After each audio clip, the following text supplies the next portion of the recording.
প্রাণীবিদ্যার জনককে। আমি বলতে পারো ভাই এটা একটা সহজ প্রশ্ন, আসলেই সহজ প্রশ্ন, কিন্তু যখন এই সহজ প্রশ্ন ভুল হয় তখন তুমি মনে রাখবা একসাথে তুমি অনেক স্টুডেন্টের পিছনে পড়ে যাবা। মনে রাখবা একটা স্টুডেন্ট কিন্তু কখনোই, সেটা ইন ফিউচার এইচএসসি বলো এডমিশন বলো, একটা ভালো স্টুডেন্ট বলো খারাপ স্টুডেন্ট বলো, যে লেভেলের স্টুডেন্ট হোক, সে কিন্তু একদম কঠিন এমসিকিউ মিস করার কারণে পিছনে পড়ে না। একদম কঠিন এমসিকিউ যেটা অনেকেই পারে না, সেটা মিস করার কারণে তুমি হয়তো মোটামুটি মাঝারি লেভেলে থাকবা, কিন্তু একটা সহজ এমসিকিউ মিস করে গেলে ভাই মোটামুটি ধরে রাখতে পারো ইন ফিউচার এডমিশনে গিয়ে দেখবা, মেডিকেলে গিয়ে দেখবা তুমি কয়েক হাজার স্টুডেন্টের পিছনে পড়ে যাবা। তো এই জন্য এই ছোট ছোট বিষয়গুলোতে তোমাকে অবশ্যই অনেক বেশি ফোকাস দিতে হবে। ওকে, প্রাণীবিদ্যার জনক হচ্ছে আমরা সবাই জানি এরিস্টটল। তাহলে আমাদের জানতে হবে উদ্ভিদ বিজ্ঞানের জনককে। ভাই আমরা সবাই জানি উদ্ভিদ বিজ্ঞানের জনক হচ্ছে থিওফ্রাস্টাস। মনে আছে? তাহলে এখানে যে ক্যারোলাস লিনিয়াস আছে, এই যে লিনিয়াস লিখছে, তিনি কি? তাহলে আমি থিওফ্রাস্টাসের কথা বলে দিলাম, তিনি হচ্ছে মূলত উদ্ভিদ বিজ্ঞানের জনক, ফাদার অফ বোটানি, উদ্ভিদ বিজ্ঞানের জনক। তাহলে আমি লিনিয়াসকে ক্যারোলাস লিনিয়াস মনে আছে ভাই? দ্বিপদ নামকরণ নীতির প্রবর্তক ক্যারোলাস লিনিয়াস। আর ডারউইন বাবাজির কে চিনে না, তার বিখ্যাত মতবাদ মনে আছে? চার্লস ডারউইনের বিখ্যাত মতবাদ ভাই, প্রাকৃতিক নির্বাচন মতবাদ। অনেকে ভাবে ভাই ডারউইন, তাহলে আমরা তো ডারউইনের সবাই চিনি বিবর্তন দিয়ে, তিনি মনে হয় বিবর্তনের জনক। না ভাই, বিবর্তনের জনক কিন্তু আরেকজন, এমপেডোক্লিস। পড়াবো ইনশাল্লাহ, আমাদের জিনতত্ত্ব বিবর্তন অধ্যায় আছে। বিবর্তনের জনক কিন্তু আরেকজন। তো আমরা ডারউইনকে আমরা মেইনলি পরীক্ষায় আসে, ডারউইনের একটা মোস্ট ইম্পর্টেন্ট এমসিকিউ সেটা হলো প্রাকৃতিক নির্বাচন মতবাদ। এইটাকে দিয়েছেন, তিনি হচ্ছে সে বিখ্যাত ডারউইন। ওকে, চলে আসি ভাইয়া পরের প্রশ্নে। খেয়াল করো সিলোমহীন পর্ব কোনটা, খুবই ইম্পর্টেন্ট। মনে রাখবা তুমি এইচএসসি দাও আর এডমিশন দাও, যেখানে তুমি পরীক্ষা দিবা তুমি সিলোমের প্রশ্ন পাবাই, কারণ সিলোমের প্রশ্নটা এত বেশি ইম্পর্টেন্ট, টপিকটা ভালো করে ফোকাস করা খুবই ইজি। প্রথম কথা হচ্ছে ভাই, কিছু যাদের সিলোম থাকে না এদেরকে আমরা বলি অ্যাসিলোমেট, তাই না? যাদের সিলোম থাকে না ওদেরকে আমরা কি বলি? অ্যাসিলোমেট। যাদের সিলোমটা ছদ্ম ভুয়া, অর্থাৎ পেরিটোনিয়ামের পর্দা দিয়ে এটা কভার করা নাই, ওটা হচ্ছে সিউডোসিলোমেট। সিউডো মানে ছদ্ম। আর যাদের সিলোমটা একদম পূর্ণাঙ্গভাবে আছে ওদেরকে আমরা বলি ইউসিলোমেট না আছে। ওকে, তো সহজ টেকনিক হচ্ছে মনে রাখার, আমাদের যে নন কর্ডাটাল 8টা পর্ব আছে একদম সিরিয়ালি, পরিফেরার পরে নিডারিয়ার পরে প্লাটিহেলমিনথেস, এরপরে নেমাটোডা, এরপর বাকিগুলা। এই সিরিয়ালটা যদি কেউ পারে তার জন্য এটা একদম উদ্ধার। মনে রাখবা প্রথম তিনটা পরিফেরা, নিডারিয়া, প্লাটিহেলমিনথেস, এই প্রথম তিনটা হচ্ছে অ্যাসিলোমেট। 4 নাম্বারটা হচ্ছে সিউডোসিলোমেট, তার মানে নেমাটোডা, এটা হচ্ছে সিউডোসিলোমেট, আর বাকি সব হচ্ছে ইউসিলোমেট। তাহলে এটা দিয়ে কিন্তু সব হয়ে যায়। তারপরও যাদের সিরিয়ালটা মুখস্থ নাই তারা কিভাবে মনে রাখবা? তারা লিখে রাখো অ্যাসিলোমেট আমরা কিভাবে মনে রাখবো? পিসি দিয়ে। পিতে পরিফেরা, পিতে প্লাটিহেলমিনথেস, সিতে নিডারিয়া, সিতে ট্যানোফোরা। এই যে বাকি 3টা নাম তোমরা জানো, এই যে এই 3-4টা হচ্ছে পিসি, পরিফেরা, পিতে প্লাটিহেলমিনথেস, সিতে নিডারিয়া, সিতে ট্যানোফোরা। তাহলে এইভাবে আমরা পিসি ওয়ার্ডটা দিয়ে অ্যাসিলোমেটকে মনে রাখতে পারবো। তাহলে ভাই সিউডোসিলোমেট, এটা মনে রাখার টেকনিক কি? সিউডো মানে ছদ্ম ভুয়া, এই সিউডোর মনে রাখার টেকনিক হচ্ছে নারিকেল তো সবাই চিনো তাই না? নারিকেলের এন দিয়ে মনে রাখবা নেমাটোডা, এবং তুমি এইটার উপরে একটা স্টার মার্ক দাও। কেন? কারণ যতগুলো সিউডোসিলোমেট আছে এদের মধ্যে সবচেয়ে বেশি পরিমাণে সিউডোসিলোমেট পাওয়া যায় কোথায়? নেমাটোডার মধ্যে। এই জন্য তুমি এটাতে স্টার মার্ক দিছো। ক্লিয়ার? চলে আসে এরপরে রোটিফেরা। এটা কিন্তু খুব বেশি পরীক্ষা আসে এমন না, কিন্তু আমরা পরীক্ষার জন্য আমরা টেকনিক মনে রাখবো, তাহলে যদি চলে আসে আমরা যেন পারি, কারণ পরীক্ষা আসে মূলত এটা নেমাটোডা, এখান থেকে আসে মূলত এটা মেনলি। কতে কাইনোরিঙ্কা, আর লত হচ্ছে লোয়া চোকরিমি। ঠিক আছে? ওকে, তাহলে খেয়াল করে দেখছো সিউডোসিলোমেট কারা? নারিকেল। নতে নেমাটোডা, রতে রোটিফেরা, কতে কাইনোরিঙ্কা, লতে লোয়া। ভাই নেমাটোডার স্টার পরীক্ষা এটা বেশি আসে, ভুলে যাবে না একদম, তুমি কমন বিভিন্ন বোর্ডে দেখবা এটা চলে আসছে। ওকে, তাহলে আমরা অ্যাসিলোমেট কিভাবে মনে রাখবো? পিসি, পিতে পরিফেরা, পিতে প্লাটিহেলমিনথেস, সিতে নিডারিয়া, সিতে ট্যানোফোরা। ওকে, নেক্সট সিউডোসিলোমেট কারা? নারিকেল। নতে নেমাটোডা, রতে রোটিফেরা, কতে কাইনোরিঙ্কা, লতে লোয়া। নারিকেল, নেমাটোডা, রোটিফেরা, কাইনোরিঙ্কা, লোয়া। নেমাটোডা, রোটিফেরা, কাইনোরিঙ্কা, লোয়া। আর বাকি সব হচ্ছে ইউসিলোমেট। তাহলে আমার ইনশাআল্লাহ হয়ে গেছে। আমার বর্তমান প্রশ্নটা হচ্ছে সিলোমহীন পর্ব কোনটা? সিলোম নাই কাদের, মানে অ্যাসিলোমেট, এ মানে নাই, সিলোম নাই কাদের? পিসি। ওকে, দেখো তো এই যে তুমি পি দিয়ে আছে একটা, আমি বলতে ভাই কর্ডাটা আস্তাগফিরুল্লাহ, এই জন্য একটু ভালো করে পড়তে হবে। করোটা কিন্তু এর মধ্যে আছে নাই ভাই, করোটা তো আমরা তো ইউসিলোমেট। ওকে, তাহলে উত্তর হচ্ছে ভাই প্লাটিহেলমিনথেস, এই যে প্লাটিহেলমিনথেস। সো তুমি যদি মনে রাখো প্রথম 3টা হচ্ছে অ্যাসিলোমেট, তাহলে তোমার কাজ শেষ। তাহলে প্রথমটা হচ্ছে পরিফেরা, 2 নাম্বারটা নিডারিয়া, 3 নম্বরে প্লাটিহেলমিনথেস। এই 3টা থেকেই পরীক্ষায় আসে। ওকে, ইনশাআল্লাহ পারবা। তাহলে সিলোম থেকে যে কোনো প্রশ্ন তুমি উত্তর করতে পারবা আশা করি। চলে আসি পরেরটাই। নিচের কোন পর্বের প্রাণীদের সুডোসিলোমেট বলা হয়? সুডো মানে ছদ্ম। তুমি বুঝছো নারিকেল, নতে নেমাটোডা। দেখো এখানে একটা অপশন আছে যে নেমাটোডা, ঠিক আছে? এটা পরীক্ষা এটাই আসে বারবার, সেটা খেয়াল রাখলে সিলোম থেকে প্রশ্ন ভুল হবে না। পরেরটা চলে আসি। বলছে অঞ্চলায়ন কোন পর্বের শ্রেণীবিন্যাসের জন্য গুরুত্বপূর্ণ? এটা ভালো প্রশ্ন করছে ভাই। অঞ্চলায়ন খেয়াল করে দেখো, অঞ্চলে ভাগ করা, তুমি দেখছো না ঘাসফড়িং পড়ছো না? ঘাসফড়িং বিভিন্ন অঞ্চলে ভাগ করা হয়েছে, মস্তক, বক্ষ, উদর, এই যে বিভিন্ন অঞ্চলে ভাগ করা, এটা হলো অঞ্চলায়ন। কি বলে? অঞ্চলায়ন। এটার ইংলিশটা বায়োলজিক্যাল ভাষায় বলা হয় ট্যাগমাটাইজেশন।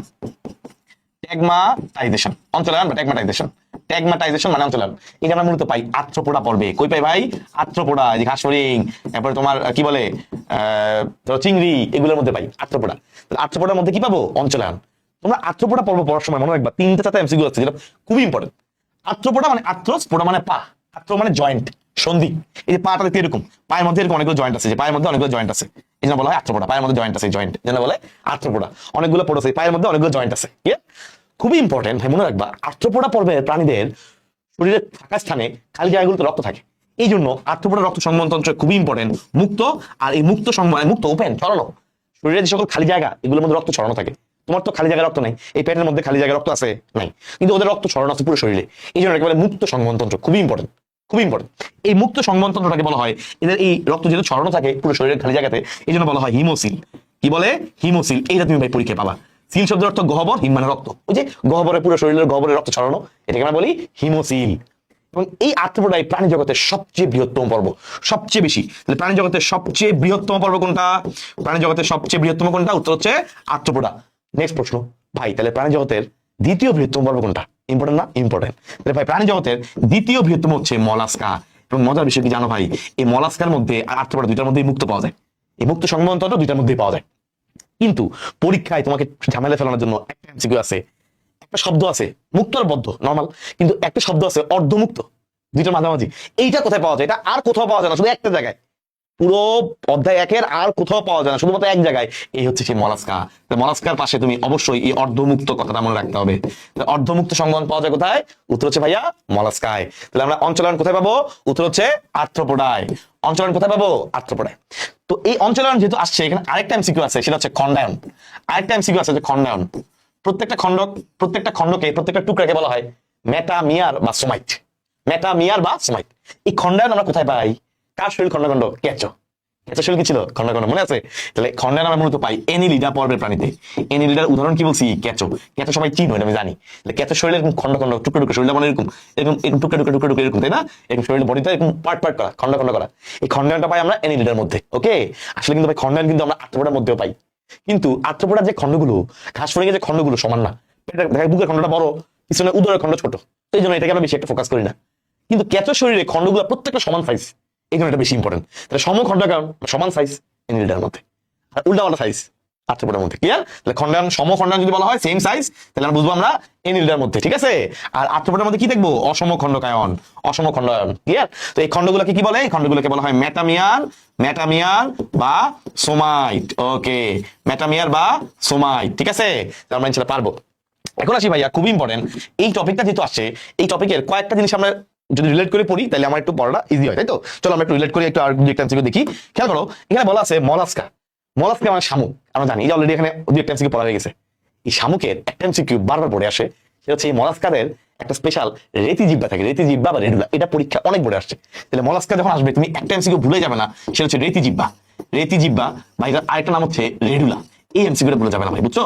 রেতি জিহ্বা বা রেডুলা, মলাস্কা আসলে এটা ভুলে যাবে না, রেতি জিহ্বা বা রেডুলা। এবং এই শামুকের উপরে যে আবরণ, শামুকের শরীর তো নরম, দেখছো না? শক্ত খোলস না, কিন্তু ভিতরে নরম শরীর। এই নরম শরীরের উপরে একটা পাতলা পর্দার মতো একটা আবরণ থাকে, পাতলা একটা পর্দার মতো আবরণ। এই পাতলা পর্দার আবরণটাকে বলা হয় মতে মলাস্কা, মতে মেন্টল। মতে মলাস্কা, মতে মেন্টল। এই মেন্টল থেকে এমন কিছু পদার্থ নিঃসরণ হয়, এমন কিছু পদার্থ খনিত হয় যারা এই শক্ত খোলসটা তৈরি করে, শামুকের শক্ত খোলসটা। ক্লিয়ার? এবং এই মেন্টল নামক যে পাতলা পর্দা, এটা দিয়ে শ্বসন কার্য পরিচালনা করে। ক্লিয়ার? সেটা একটা ভালো এমসিকিউ। তাহলে মলাস্কা বললে আমরা দুইটা এমসিকিউ মনে রাখবো। এক নাম্বার, যেটা না মনে রাখলেই না, রেতি জিহ্বা বা রেডুলা থাকে। নাম্বার 2 হচ্ছে মেন্টল, এবং মেন্টলটাও একটু কম আসে, এটা বেশি আসে। রেতি জিহ্বা বা রেডুলা থাকে কোথায়? উত্তর হচ্ছে মলাস্কায়, বিভিন্ন বোর্ডে আসছে। আচ্ছা, নেক্সট আর্থ্রোপোডা। মোটামুটি অনেক কিছু আলোচনা করছি। ঘাসফড়িং পড়ার সময় আমাদের আর্থ্রোপোডা আরো ক্লিয়ার হবে, কারণ ঘাসফড়িং এর যে সকল বৈশিষ্ট্য আছে সবগুলোই আর্থ্রোপোডার বৈশিষ্ট্য। এই জন্য এটা স্কিপ পরে পড়বো। এনিলিডা বা অঙ্গুরিমাল, কেঁচো, এই মাত্র পড়ছো, এই খণ্ডায়ন আছে, রাইট? খুবই ইম্পর্টেন্ট। এখান থেকে একটা প্রশ্ন আসলে এটা হবে, এটা দেখো, এনিলিডা ন দিয়ে মনে রাখবা, ন দিয়ে নেফ্রিডিয়া। এখান থেকে একটা প্রশ্ন আসলে এটা যে এনিলিডার মধ্যে কি পাওয়া যায়? নেফ্রিডিয়া। এনিলিডা ন দিয়ে মনে রাখবা নেফ্রিডিয়া। ভাই নেফ্রিডিয়া কি জিনিস? এনিলিডা বা কেঁচো যারা আছে, ওদের যে রেচন অঙ্গ, ভাই আমাদের কি বৃক্কের মধ্যে নেফ্রন আছে, এর সাথে মিল রেখে মনে রাখবা নেফ্রিডিয়া। তাহলে এনিলিডার ন দিয়ে নেফ্রিডিয়া, এনিলিডার ন দিয়ে নেফ্রিডিয়া। তাহলে এনিলিডার রেচন অঙ্গ কোনটা? নেফ্রিডিয়া। এটাই পরীক্ষা আসে, খুবই ইম্পর্টেন্ট। ঠিক আছে? তাহলে এখন বলতে পারো ভাইয়া, আমরা জানি এনিলিডার মধ্যে অনেকগুলো খণ্ড, তাই না? অনেক খণ্ড। তাহলে নেফ্রিডিয়া কই থাকে? ভাই প্রত্যেকটা খণ্ডই থাকে। এই জন্য এটাকে বলে সেগমেন্টাল অর্গান। সেগমেন্টাল মানে কি? সেগমেন্ট, খণ্ড। এই জন্য এটাকে বলে সেগমেন্টাল অর্গান। ক্লিয়ার? ইনশাআল্লাহ পারবা। এখন আসি, খুব ইম্পর্টেন্ট, একাই নোডার মাটা। একাই নোডার মাটা ভাই, একাইনাস মানে কাটা, তোকে কাটা আছে। স্টারফিশ, স্টারফিশ মনে রাখলে এখানকার এমসিকিউ ক্লিয়ার। স্টারফিশ মনে রাখলে এখানকার এমসিকিউ ক্লিয়ার। স্টারফিশে কি এরকম 5টা আছে না? এই যে 1 2 3 4 5, 1 2 3 4 5, 5টা পাবো। Very good. তাহলে একাই নোডার মাটা মনে রাখবা, সবকিছু 5 5 5 5। যদি পরীক্ষা আসে যে পূর্ণাঙ্গ অবস্থায় একাই নোডার মাটা কেমন, কত প্রতিসম, তুমি বলবো 5 দিয়ে মনে রাখবা পঞ্চরীয় প্রতিসম। পরীক্ষা যদি আসে এম্বুলেক্টাল খাদ কয়টা আছে, তুমি মনে রাখবা 5টা আছে। ক্লিয়ার? তাহলে একাই নোডার মাটার বেলায় ম্যাক্সিমাম এমসিকিউ হচ্ছে 5। এখন ধরো পরীক্ষায় প্রশ্ন একটু কঠিন দিল, দিয়ে তোমার বললো একাই নোডার মাটার যে লার্ভা দশা ওইটা কত প্রতিসম। ভাই মনে রাখবা ম্যাক্সিমাম লার্ভাই দ্বিপার্শ্বীয় প্রতিসম। এটা শুধুমাত্র ওর জন্য না, ম্যাক্সিমাম লার্ভাই দ্বিপার্শ্বীয় প্রতিসম। তো যদি লার্ভার কথা বলে, লার্ভা দশা বলে, বাচ্চারা ওই বাচ্চা অবস্থা বলে, লার্ভা দশা বলে, তাহলে মনে রাখবা দ্বিপার্শ্বীয় প্রতিসম। আর নর্মালি পূর্ণাঙ্গ অবস্থায় 5। পঞ্চরীয় প্রতিসম, এম্বুলেক্টাল খাত কয়টা আছে? 5টা। ঠিক আছে? এভাবে ইনশাআল্লাহ আমরা এখানকার গুরুত্বপূর্ণ এমসিকিউ গুলা মনে রাখতে পারি। এই স্লাইডের মধ্যে কিন্তু অনেকগুলো এমসিকিউ আছে। তাহলে দেখো তো, তোমাকে আমার কমেন্ট একটা প্রশ্ন রইলো, দেখি পারো কিনা। অর্ধমুক্ত সংবহন তন্ত্র পাওয়া যায় কোথায়? একটা জায়গায় পাওয়া যায়। কোথায়? সবাই কমেন্ট করে ভাইকে জানাও। অর্ধমুক্ত সংবহন তন্ত্র পাওয়া যায় মলাস্কাতে। নেক্সট আরেকটা প্রশ্ন করি, নেফ্রিডিয়া পাওয়া যায় কোথায়? তুমি মনে রাখবা যে এনিলিডা পর্বের প্রাণীতে পাওয়া যায় নেফ্রিডিয়া। নেফ্রিডিয়া একটা সেগমেন্টাল অর্গান। ক্লিয়ার? ওকে, তাহলে এখানে একাডেমিটা মোটামুটি আইডিয়া হয়েছে। আমরা চলে আসি সামনের দিকে। কোন প্রাণীতে ওরিও ক্লিভেজ ঘটে? তাহলে ক্লিভেজটা ইম্পর্টেন্ট। ক্লিভেজ থেকে আমাদের এমসিকিউ পড়ে ফেলতে হবে। দেখো খুবই ইজি খেয়াল করো।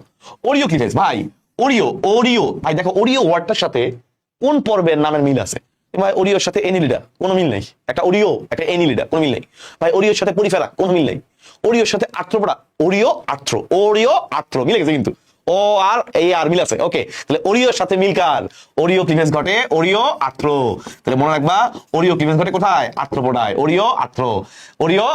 তাহলে বলতে পারো ভাই আর কি ক্লিভেজ আছে? খেয়াল করো, আরেকটা আছে সর্পিল ক্লিভেজ। সর্পিল, এই সর্পিল ক্লিভেজটা মনে একটা টেকনিক হচ্ছে মা দিয়ে মনে রাখবা। মা কিরকম? দেখো, মতে মলাস্কা, এতে হচ্ছে এনিলিডা। সর্পিল ক্লিভেজ আমরা মনে রাখবো মা দিয়ে। একটা হচ্ছে মলাস্কা, একটা এনিলিডা। তাহলে একটা ওরিও, একটা সর্পিল পেয়ে গেছি, আর বাদ বাকি যেটা দ্বিপার্শ্বীয় শেষ। ওকে, তো চলে আসি আমরা এখন ওরিও ক্লিভেজ বলছে আর্থ্রোপোডায়। আর্থ্রোপোডা পর্বে আমরা জানি ঘাসফড়িং, সবাই চিনি ঘাসফড়িং আছে, আর কি আছে? চিংড়ি আছে, রাইট? তো আমাদের এখানে ঘাসফড়িং উত্তর আছে। ক্লিয়ার? আমাদের ইনশাআল্লাহ অন্য জায়গায় ঘুরতে হবে না। আচ্ছা, তাহলে ওরিও এবং সর্পিল ক্লিভেজ কি বুঝছি? ওরিও সর্পিল বলার পরে আমরা একটা বলছি দ্বিপার্শ্বীয়, আর এটা কি বলছি? দ্বিপার্শ্বীয়। খুব ইম্পর্টেন্ট। তো এটা আসলে এমনি পারা যায় দ্বিপার্শ্বীয়। বাকি যেটা আছে দ্বিপার্শ্বীয় মনে রাখা আরেকটা ইজি ওয়ে হচ্ছে ভাই, মনে রাখবা আমরা যারা মানুষ, আমরা কোন ধরনের প্রতিসাম্য বা আমরা কোন ধরনের ক্লিভেজ, খুবই ইজি ভাই। মানুষ মানেই ঠিক মাঝখান দিয়ে ভাগ করা যাবে দুই পাশ। তো দ্বিপার্শ্বীয় বললে একটা উদাহরণ ফিক্সড মানুষ, ঠিক আছে? দুই পাশ মাঝখান দিয়ে ভাগ করলে দুই পাশে সমান, রাইট? সো একটা যদি বলা হয় মানুষের বেলায়, সেটা হচ্ছে দ্বিপার্শ্বীয়। তো যদি দ্বিপার্শ্বীয় বলে মানুষ, তাই না? তুমি আর কিছু না পারলে কি পারবা? মানুষ। এখন ভাই তোমরা জানো মানুষ কিসের মধ্যে পড়ে? মানুষ হচ্ছে করডাটার মধ্যে পড়ে। এই যে তাহলে দ্বিপার্শ্বীয় উদাহরণ কি? করডাটা। তুমি মনে রাখবা মানুষ, এই যে মানুষ। ঠিক আছে? মানুষটা অবশ্য হেলদি আছে, খারাপ না। তাহলে এই হচ্ছে ওরিও ক্লিভেজ। এটা যদি ভুল নয়, এটা অনেকে ভুল করে, আমি আশা করি তুমি ভুল করবে না। ঠিক আছে ভাই? ওরিও আর্থ্রো ভুল হবে সুযোগ নাই। সর্পিল মা, মলাস্কা এনিলিডা, দ্বিপার্শ্বীয় করডাটা। ঠিক আছে? তো তোমাদের এই জুলজি টপ 200 এমসিকিউ তোমাদের কিন্তু ভাইয়ার প্লেলিস্ট আছে, বোটানি ফুল একদম প্রায় 7টা অধ্যায়ের 6টা অধ্যায়ের এমসিকিউ প্লেলিস্ট আছে, আরেকটা আপলোড হবে ইনশাআল্লাহ। এরপরে তোমাদের সিকিউর প্রত্যেকটা ওয়ান শট ক্লাস কিন্তু ভাই ইউটিউবে দিয়ে রাখছি। তোমরা আমার চ্যানেলের মধ্যে গেলে ইনশাআল্লাহ সবগুলো পেয়ে যাবা। সার্চ করলে যে কোনো অধ্যায়ের নাম লিখে ওয়ান শট লিখতে দেখবা চলে আসছে। ইনশাআল্লাহ ক্লাসগুলো তোমরা করবা, ইনশাআল্লাহ তুমি বেশ ভালো পরিমাণ তুমি সাপোর্ট পরীক্ষা আশা করি পাবা। এগুলো থেকে প্রশ্ন গত কয়েক বছর কমন আসছে, গত বছর পরীক্ষা হয় নাই। এই বছর ইনশাআল্লাহ আসলে তোমরা যারা অলরেডি পড়াশোনা করে কলেজে পরীক্ষা দিয়েছে, তোমরা কমেন্ট সেকশন দেখবা সবাই কমন আসছে। তো ইনশাআল্লাহ তোমাদের কমন আসবে। বায়োলজি নিয়ে যদি টেনশনে থাকো, বায়োলজি নিয়ে যদি খুব বেশি প্যারায় থাকো, তাহলে ইনশাআল্লাহ কিছুটা প্যারা তোমার এখান থেকে কমে যাবে। ঠিক আছে? ওকে, চলে আসি আমরা পরেরটায়। ভলবক্সের ক্ষেত্রে কোন ধরনের প্রতিসাম্যতা দেখা যায়? খুবই ভালো একটা প্রশ্ন। তার মানে আমার প্রতিসাম্যতা টপিকটা যদি আমি ভালো করে পারি, এখান থেকে সব প্রশ্ন পারবো। খেয়াল করো ভাই, গোলীয় প্রতিসাম্য। গোলীয় প্রতিসাম্য আমরা কিভাবে মনে রাখবো? মনে রাখবা গোলীয় প্রতিসাম্য HRV, তিনটা ওয়ার্ড দিয়ে HRV, Heliozoa, Radiolaria, Volvox. Heliozoa, Radiolaria, Volvox. Heliozoa, Radiolaria, Volvox. Heliozoa, Radiolaria, Volvox. তাহলে গোলীয় প্রতিসাম্য আমরা কিভাবে মনে রাখবো? HRV দিয়ে। ঠিক আছে? আচ্ছা, নেক্সট ওরিও প্রতিসাম্য। ওরিও ভাই, ওরিও বললে আমাদের একটা কথা মনে আসে, এই হাইড্রার কথা। তাহলে ওরিও প্রতিসাম্যতা আমরা মনে রাখবো ভাবে সির জলে হাইড্রা, সি মানে সমুদ্র, রাইট? সির জলে hydra, sea anemone, jellyfish, hydra, এগুলো হচ্ছে ওরিও প্রতিসাম্য। Sea anemone, jellyfish, hydra. ঠিক আছে? আচ্ছা, নেক্সট দ্বিপার্শ্বীয়। ভাই বলছিলাম দ্বিপার্শ্বীয় বললে কার কথা মাথায় আসবে? যেটাই হোক, সেটা ক্লিভেজ হোক, প্রতিসাম্যতা হোক, যেটাই হোক, দ্বিপার্শ্বীয় বললে কার কথা মাথায় আসবে? মানুষ। Very good. এটা মনে রাখবে ভাবে দুইজন মানুষ ব্যাং ও প্রজাপতি খায়। দুইজন মানুষ ব্যাং ও প্রজাপতি খায়। একবার এক স্টুডেন্টকে এটা পড়াচ্ছিলাম, হ্যাঁ, সে আমাকে বলছিল ভাই এগুলো কি মনে থাকবে আদৌ? আমি বলছি তুমি এটা পড়ে দেখো, তুমি এমনিতে মনে হয় কি প্রথমবার যখন আমি রিডিং দিই মনে হয় ভাই এমনি পারবো, কিন্তু যখন অনেকগুলো অধ্যায় পড়ার পরে ফিজিক্স কেমিস্ট্রি ম্যাথ পড়ার পরে সে আবার এমসিকিউ সলভ করতে বসে, দেখে মনে নাই। তাকে বললাম তুমি এটা মুখস্থ করো, তুমি ইনশাআল্লাহ মুখস্থ করো, দেখবো রিভিশন দাও, দেখ মনে থাকে। পরে সে নিজেই আমার বলছে ভাই পরীক্ষার সময় আমার এগুলো কিছু মনে ছিল না, আমার টুকটাক যেগুলো আপনি ট্রিক্স দিয়েছিলেন এগুলো মাথায় ছিল, তো এগুলো আলটিমেটলি মাথায় থাকে, কয়েকবার রিভিশন দিলে মাথায় থাকে এবং তুমি সেটা পারবা, তখন তোমার এমসিকিউ ভুল হবে না। হ্যাঁ, দুইজন মানুষ কি খায়? ব্যাং ও প্রজাপতি খায়। দুইজন মানুষ মানে দ্বিপার্শ্বীয় মানুষ, ব্যাং প্রজাপতি, শেষ, আমার দ্বিপার্শ্বীয় শেষ। এবার আসি দ্বি অরীয় প্রতিসাম্য কারা? ভাই দ্বি অরীয় প্রতিসাম্য এইটা আমরা মনে রাখবো সি দিয়ে, দেখবা নামের মধ্যে সি থাকবে, নামের মধ্যে সি থাকবে, ওকে, তাহলে আমরা বুঝে যাবো তাহলে হচ্ছে দ্বি অরীয় প্রতিসাম্য। আর লাস্ট হচ্ছে অপ্রতিসাম্য, যাকে তুমি কোনোভাবে প্রতিসাম্যতার মধ্যে ফেলতে পারবে না, সে কোনোভাবেই তাকে মাঝখান দিয়ে ভাগ করো, সাইড দিয়ে ভাগ করো, দুই ভাগে সমান ভাগে ভাগ হবে না। তাহলে অপ্রতিসাম্য কারা? শশা, শামুক এবং স্পঞ্জ। শামুক এবং স্পঞ্জ, ভাই শামুক মানে কি? মলস্কা না? Very good. স্পঞ্জ মানে মনে রাখবা, স্পঞ্জ মানে স্পঞ্জের মিষ্টি খাও না? স্পঞ্জের মিষ্টি কি চাপ উপরে উঠে চাপ দিলে সব পড়ে যায়, ভিতরে রস পড়ে যায়, তার মানে অনেক ছিদ্র আছে। ছিদ্রযুক্ত প্রাণীর নাম হলো পরিফেরা। এই পরিফেরাকেই বলা হয় স্পঞ্জ। হ্যাঁ, পরিফেরার মধ্যেই পড়ে স্পঞ্জ। তুমি যে স্পঞ্জ জাতীয় যত শব্দই পাও, স্পঞ্জ দিয়ে তুমি যত শব্দ পাবা বুঝবা কি সব পরিফেরার মধ্যে, কথা ক্লিয়ার? আচ্ছা, তাহলে এই হচ্ছে মোটামুটি আমাদের উদাহরণগুলো, আমরা নিশ্চয় পারবো। তো গলীয় প্রতিসাম্য HRV, হেলিওজোয়া, রেডিলোরিয়া, ভলভক্স। অরিও কারা? সির জলে হাইড্রা। অরিও কি বললাম? অরিও হচ্ছে সির জলে হাইড্রা, সি অ্যানিমন, জেলিফিশ, এটা কি সি অ্যানিমন, জেলিফিশ, আর একটা হচ্ছে হাইড্রা। Very good. দ্বিপার্শ্বীয়, দুইজন মানুষ ব্যাং ও প্রজাপতি খায়। দুইজন মানে দ্বিপার্শ্বীয়, ব্যাং এবং প্রজাপতি। দ্বিঅরীয়, দ্বিঅরীয় বললাম সি দিয়ে। দ্বিঅরীয় কারা? সি দিয়ে। সি দিয়ে নামটা লিখে দিই। সি হচ্ছে ট্যানোফোরা। ট্যানোফোরা একটা সিলোপ্লানা, ট্যানোফোরা এটা পরীক্ষা আসে, আর একটা সিলোপ্লানা, ওটা তেমন ইম্পর্টেন্ট না, তারপর মোটামুটি গাইডে রাখলে ভালো, ঠিক আছে? তো এই হচ্ছে ভাই আমাদের প্রতিসাম্যতা, এবং আমাদের একই পড়া, আমাদের কলেজ পরীক্ষা, আমাদের এইচএসসি, আমাদের এডমিশন সব জায়গায় সেম। তো ইনশাআল্লাহ একবার পড়লে সব জায়গার জন্য ক্লিয়ার, ঠিক আছে? তাহলে আমরা বলতো ভলভক্স HRV, বি আছে ভলভক্স, তাহলে ভলভক্স কই পাবো? গলীয় প্রতিসাম্য। দাগ দাও গলীয় প্রতিসাম্য, দাগ দিয়ে দরকার নাই, এমনি পারো, তোমাদের দাগ দেওয়ার প্রয়োজন নাই, তোমরা সেই লেভেলে ক্রস করে চলে গেছো। কারণ যে এটা পারে তার জন্য ওই এসব এমসিকিউ দুধ পায়, ঠিক আছে? তাহলে ভাই আমরা কিন্তু অনেক এমসিকিউ পড়ে ফেলছি, জানো না হয়তো বা খেয়াল করো নাই, পড়ে ফেলছি। ত্রিপদী নামকরণের প্রবর্তন। ভাই ত্রিপদী তিন পদ, হ্যাঁ, দ্বিপদ নামকরণ দুই পদ বললে সেটা ক্যারোলাস লিনিয়াস, কোনো সন্দেহ নাই। গণ প্রজাতি, ভেরি গুড, কোনো সন্দেহ নাই, ক্যারোলাস লিনিয়াস একদম ম্যাক্সিমাম নামকরণ। বলো ভাই হাইড্রার নামকরণ করছে কি? ভাই নামকরণ বললেই ক্যারোলাস লিনিয়াস, কোনো সমস্যা নাই। কিন্তু তিনটা পদ, গণ, প্রজাতি, উপপ্রজাতি, এই তিনটা পদের নামকরণ এইটা করছে কি? খুবই ইম্পর্টেন্ট, পাখি বিজ্ঞানী স্লেগাল। এই যে পাখি বিজ্ঞানী, এখানে বানানটা স্লিগাল, সমস্যা নাই, ইংলিশ থেকে বাংলায় করছে, নাম তো ভিন্ন হইতেই পারে, টেনশন নাই। তাহলে খেয়াল করো ত্রিপদী তিনটা পদ, তিনটা পদ কি কি আছে? গণ, প্রজাতি এবং তার ছোট ভাই উপপ্রজাতি, ঠিক আছে? এই তিনটা নামকরণ করছে পাখি বিজ্ঞানী স্লেগাল। আর দুই পদ বলে যে কোনো নামে বলুক, তুমি যদি কিছু না পারো, তুমি টেনশন মুক্ত হয়ে যদি কোনোভাবে তুমি ক্যারোলাস লিনিয়াস দাগাই দাও, দ্বিপদ বলে তুমি লিনিয়াস দাগাই দাও, ক্যারোলাস লিনিয়াসকে দাগাই দাও, ম্যাক্সিমাম ক্ষেত্রে তোমার সেই দাগানো এমসিকিউ সঠিক হবে, কারণ এখান থেকে আসে। ম্যাক্সিমাম দ্বিপদ নামকরণ করছে নি ক্যারোলাস লিনিয়াস, এটা নিয়ে কোনো সন্দেহ নেই, সেজন্য এটা দিয়ে সেফ। চলে আসার পরে পরিফেরা পর্বের প্রাণীদের কোন কোষ্ঠী ফ্লাজেলাযুক্ত? পরিফেরা, ভাই পরিফেরা মানে ছিদ্র, তাই না? পড়াশোনার ছিদ্র, তার মানে এই প্রাণীর শরীরে অনেক ছিদ্র আছে। ছিদ্র মানে অস্টিয়া, বায়োলজির ভাষায় ছিদ্রকে বলে অস্টিয়া। তাহলে ভাই তুমি এরকম অস দিয়ে যা পাবা, অস্টিয়া, অসকুলাম, এগুলো সব হচ্ছে পরিফেরার মধ্যে, ক্লিয়ার? অস্টিয়া, অসকুলাম, বা এস দিয়ে স্পঞ্জ, এই যে স্পঞ্জ, স্পঞ্জ দিয়ে যত কিছু পাবা, স্পঞ্জ বা এস দিয়ে স্পিকিউল, এরকম ওআরএস, এই শব্দগুলো সবই পরিফেরা। তাহলে অস্টিয়া, ভেরি গুড, উপরে একটা বড় ছিদ্র, অসকুলাম, ওকে, পরিফেরা। স্পঞ্জের যত শব্দ আছে, স্পঞ্জোসিল, স্পিকিউল, স্পঞ্জোসিল, বাবা, স্পঞ্জিন, যা আছে বাবা, সব মনে রাখবা পরিফেরা। কিভাবে? স্পঞ্জের মিষ্টির কথা মনে রাখবা, যখন স্পঞ্জের মিষ্টি নেওয়া হয়, চাপ দিলে ছিদ্র আছে বলেই তো পানি পড়ে যায়, রস পড়ে যায়, তাহলে এই স্পঞ্জের মিষ্টি মানেই পরিফেরা, ক্লিয়ার? এই পরিফেরা পর্বের প্রাণীদের ভিতরে তো সারাদিন পানি ঢুকে, পানি ঢুকার পরে পানিটাকে বের করতে হবে না, বের করার জন্য ভিতরের দিকে এই পরিফেরার ভিতরের লেয়ারে কিছু ফ্লাজেলাযুক্ত কোষ থাকে, এদেরকে বলা হয়, এই বিশেষ ধরনের ফ্লাজেলাযুক্ত কোষ থাকে, এদেরকে বলে কোয়ানোসাইট। কি বলে? কোয়ানোসাইট। কোয়ানো মানে তোমার ফানেল আকৃতি, ফানেল, তো এই কোষগুলো দেখতে ফানেল আকৃতির, এই জন্য বলা হয় কোয়ানোসাইট, ক্লিয়ার? বুঝা গেছে? এরকম টাইপের, এরকম দিয়ে এখানে এরকম অনেকটা ফানেল আকৃতি, ফানেল থাকে না, ফানেল চোঙা, এরকম অনেকটা ফানেল আকৃতির, এই জন্য বলা হয় কোয়ানোসাইট। কোয়ানো মানে ফানেল, ওকে? তাহলে এই বিশেষ ধরনের কোন কোষটা ফ্লাজেলাযুক্ত? ফ্লাজেলা কেন বলছো? তো পানিটাকে যেমন ধাক্কা দিয়ে পানিটাকে বের করতে পারে, ভিতরে তো পানি ঢুকতেছে, এই পানিটা বের করতে হবে না? করতে হবে। তো এই পানি বের করার জন্য কাজ করবে কে? এই ফ্লাজেলাযুক্ত কোষ, নাম কি? কোয়ানোসাইট। কি নাম? এই হচ্ছে কোয়ানোসাইট, ক্লিয়ার একদম? আচ্ছা, নেক্সট ধরো তোমাকে ভাই প্রশ্ন করলাম, ভাই স্পিকিউল পাওয়া যায় কোথায়? স্পিকিউল তুমি মনে রাখবে ভাই, আপনি তো মাত্রই বলছিলেন এই স্পঞ্জ, এই জাতীয় যত শব্দ আছে সব কি? পরিফেরা। Very good. এই যে স্পিকিউল, স্পঞ্জের প্রথম দুটো অক্ষর আছে না, আছে, ভেরি গুড। তাহলে উত্তর কি? পরিফেরা। এই শরীরে যে কাটা থাকে না, আমাদের স্পিকিউল। তাহলে তুমি এত কিছু দরকার নাই, তুমি সহজ এমসিকিউ জন্য মনে রাখবা বেসিক ক্লাসে তো অনেক কিছুই পড়াইছি, এমসিকিউ টেকনিক মনে রাখবা। এই দ্বন্দ্ব প প বা অস, এই জাতীয় যে ওয়ার্ডগুলো পাবা, অস্ট্রিয়া, অস মানে ছিদ্র, ওপেনিং, মুখ, ওকে। তারপরে স্পিকিউল, স্পঞ্জ, স্পিকিউল, স্পঞ্জিন, এই জাতীয় যত শব্দ পাবা সব মনে রাখবা পরিফেরা। এই ওয়ার্ডগুলো দিয়েই তোমার পরিফেরা শেষ, ঠিক আছে। আচ্ছা, এখন খুবই ইম্পর্টেন্ট, এর মধ্যে পানি ঢুকছে, পানি বের করতে হবে। পরীক্ষা যদি আসে যে এর মধ্যে কোন ধরনের তন্ত্র থাকে, বৈশিষ্ট্যপূর্ণ নালীতন্ত্র নাকি পানি পানি প্রবাহতন্ত্র, ভাই এখানে একটু প্যাচ লাগবে ভাই, খেয়াল করে দেখো ভাই, খুবই ইম্পর্টেন্ট ভাই। পরিফেরার মধ্যে থাকে বৈশিষ্ট্যপূর্ণ নালীতন্ত্র, পরিফেরার মধ্যে থাকে বৈশিষ্ট্যপূর্ণ নালীতন্ত্র।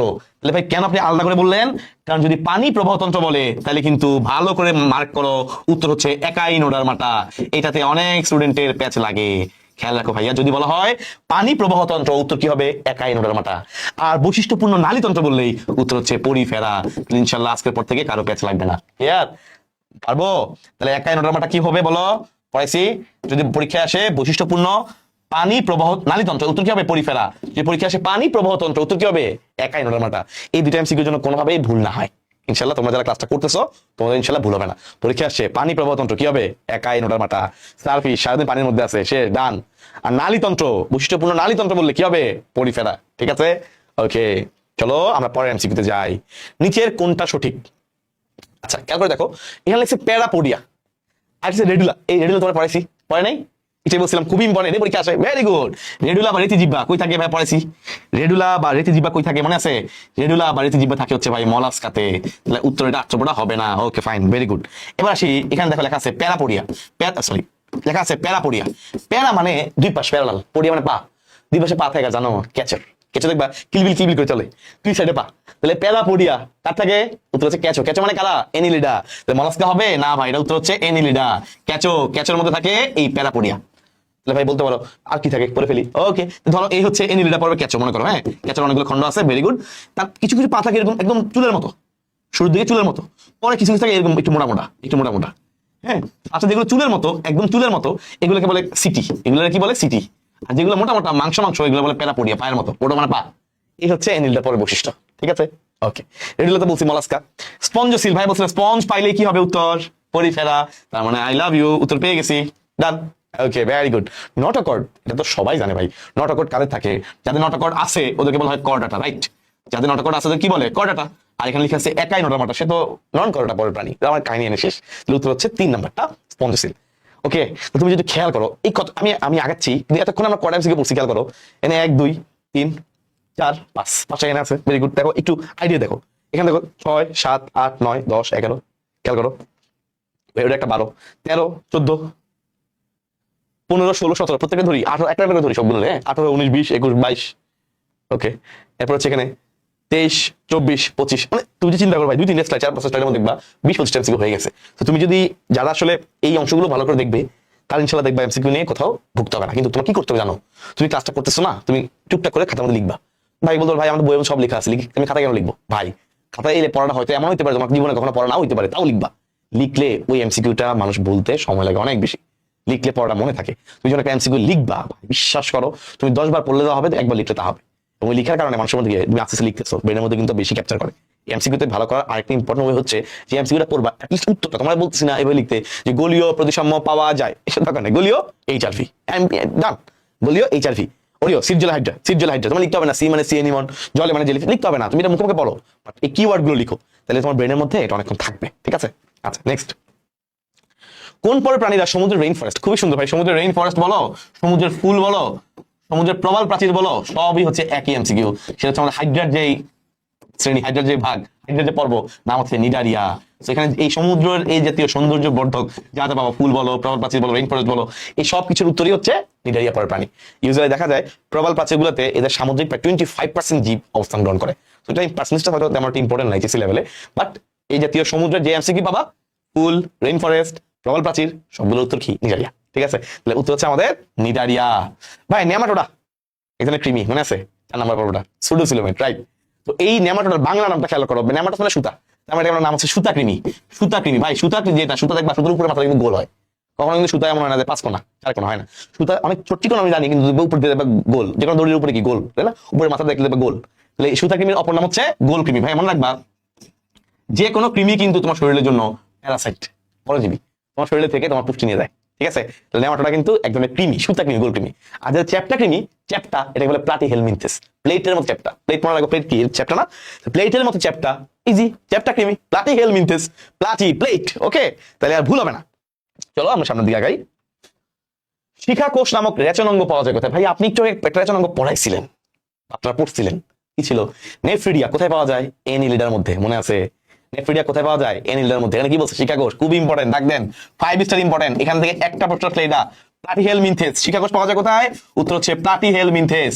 এই প্লাটিহেলমিনথেস থেকে যদি একটা প্রশ্ন আসে, এটা হচ্ছে এই শিখাকোষ। তুমি মনে রাখবে এইভাবে, প্লাটিহেলমিনথেস লাস্টে স দিয়ে শিখাকোষ, লাস্টে স দিয়ে শিখাকোষ, বানান না মিললেও শব্দ তো মিলে, অক্ষর তো মিলে, মানে উচ্চারণ তো মিলে।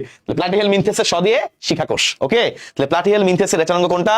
শিখাকোষ। এখান থেকে একটা এমসিকিউ আসলে প্লাটিহেলমিনথেস থেকে, উত্তর হচ্ছে এইটা। প্লাটিহেলমিনথেসের যে রেচনাঙ্গ নাম কি? শিখাকোষ, খুব ইম্পর্টেন্ট। চলে আসবে।